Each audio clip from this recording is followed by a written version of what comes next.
Mamma mia, salut les amis, bienvenue dans cette nouvelle vidéo consacrée à Java niveau intermédiaire.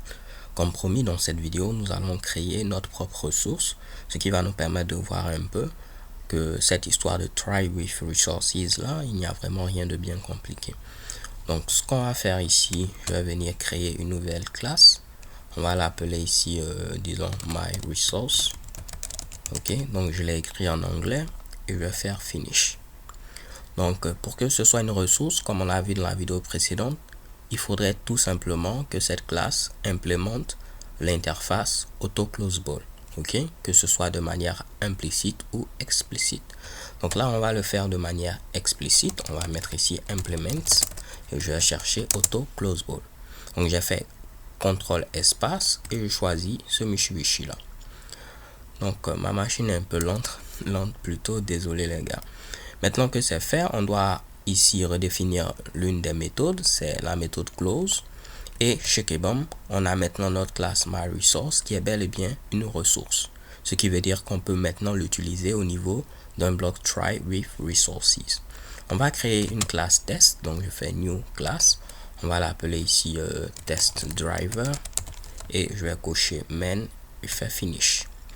Donc à ce niveau là, on va essayer de mettre un bloc try with resources. Donc je mets ici try, je mets mes accolades, ceci, je rajoute catch. Ici je vais juste mettre exception et on va faire ici e.print stack trace.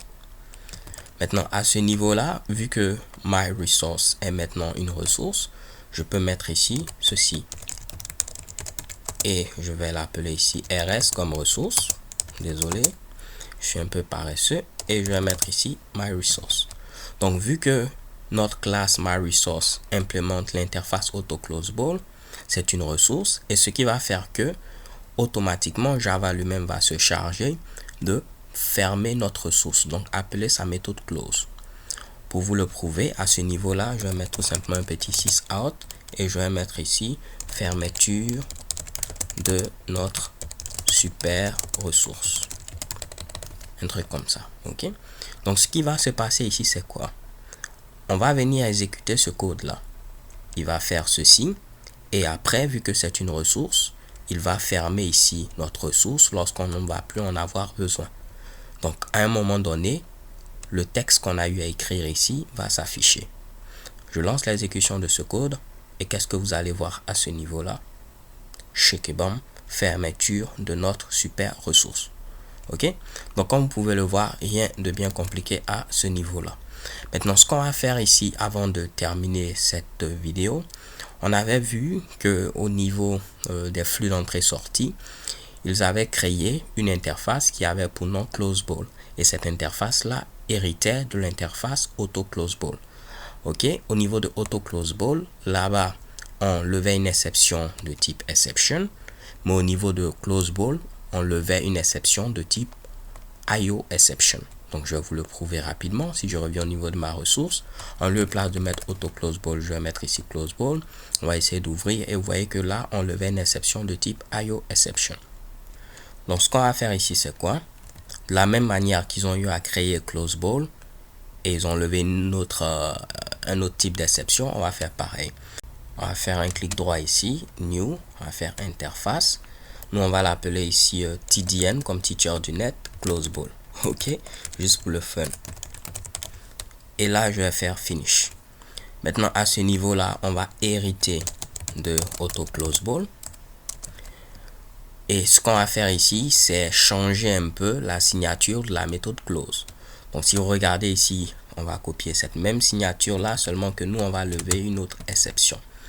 Donc, en lieu de place de lever IOException, on va lever ici TDN exception. Et là, je vais enlever ceci. Donc, TDN exception n'existe pas. Il faudra créer cette classe. Donc, je vais tout simplement survoler ceci et faire créer cette classe-là. Et je vais faire finish. Donc, voici notre classe TDN exception qui a été créée. Comme on l'a vu pour les exceptions, on peut avoir ici un constructeur qui va prendre simplement en paramètre un message.